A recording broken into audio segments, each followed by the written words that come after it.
যেখানেই থাকি, যতক্ষণ বেঁচে থাকব, দেশবাসীকে ছেড়ে যাব না। বেগম খালেদা জিয়াকে বাংলাদেশের মানুষ আপোষহীন নেত্রী হিসাবে চেনে। বর্তমান প্রজন্মের অনেকেই হয়তো জানেন না কেন এই খেতাবটি দেওয়া হয়েছে।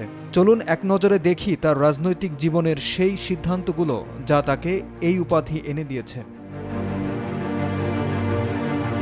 ১৯৮১ সালে দীর্ঘ ৬ বছর নির্বাসনের পর দেশে ফিরেছিলেন শেখ হাসিনা।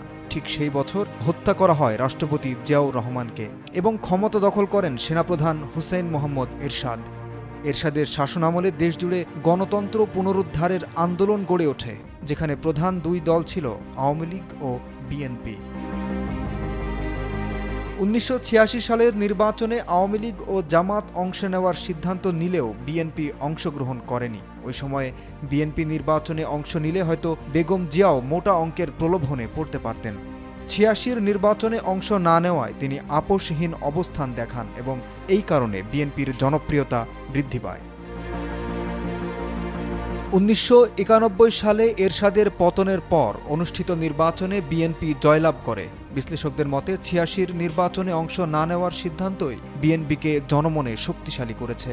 ক্ষমতায় থাকাকালীন ১৯৯৬ সালের নির্বাচনে জনসমর্থন কমে গেলে বেগম জিয়া শান্তিপূর্ণভাবে ক্ষমতা ছাড়েন এবং তত্ত্বাবধায়ক সরকারের অধীনে নতুন নির্বাচন আয়োজন করেন।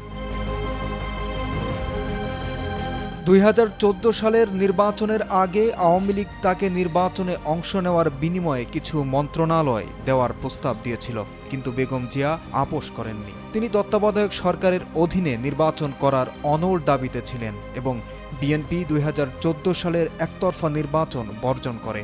ওই সময় বেগম জিয়া বলেছিলেন, ওরা নিজেরাই একদিন পচবে, দুর্গন্ধ ছড়াবে।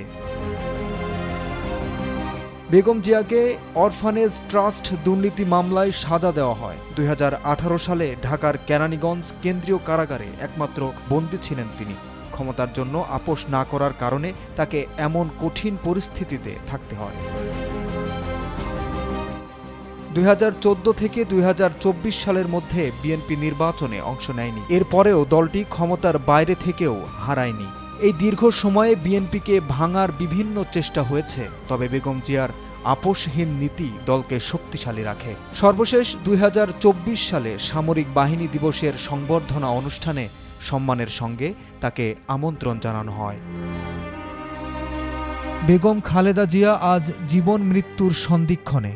যে নেতা কখনো আপোষ করেননি, যার সাহস ও নীতি দেশের ইতিহাসে অমলিন হয়ে থাকবে। সারা দেশের মানুষ তার জন্য দোয়া করছে, তার সুস্থতা কামনা করছে।